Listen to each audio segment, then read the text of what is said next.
इसीलिए कुछ फलों का अलग तहसीर होती है, कुछ फलों की अलग तासीर होती है।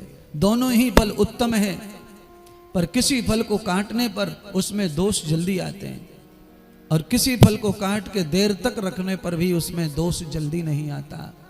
देखिए, आप काशी फल को काट दीजिए और रखे रहने दो, दोष नहीं आएगा जल्दी तक, देर में दोष पैदा होगा।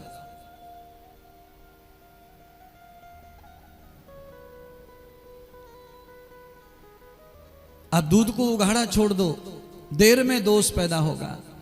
दही को उगाड़ा छोड़ दो, ऊपर से कोई कूड़ा करकट गिरे वो अलग बात है, पर उसमें जल्दी दोष नहीं आता है।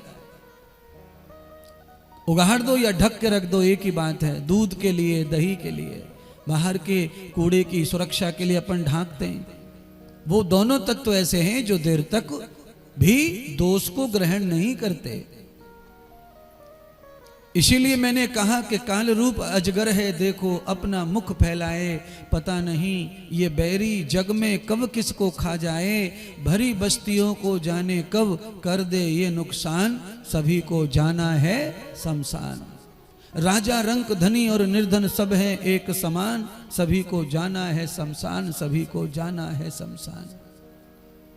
इसीलिए किसी का घर उजाड़ने की योजना मत बनाओ, किसी के घर बसाने की योजना बनाओ, क्योंकि जब इतिहास लिखे जाते हैं तो उजाड़ने वालों पर लोग थूकते ही रहते हैं और बसाने वालों को लोग पूजते रहते हैं। आज रावण का क्या हाल होता है और आज राम जी का हाल क्या रहता है।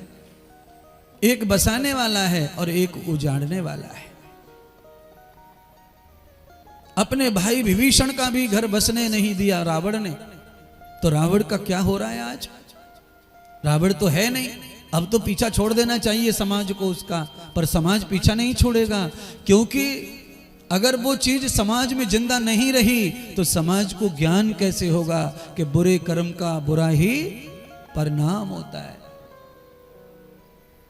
इसीलिए आज अघासुर के पेट से भगवान श्री कृष्ण अपने सखाओं को कुछ महीनों के बाद बाहर लेकर आ गए और अघासुर को, यानी उस पापासुर को, पाप के भंडार को समाप्त कर दिया।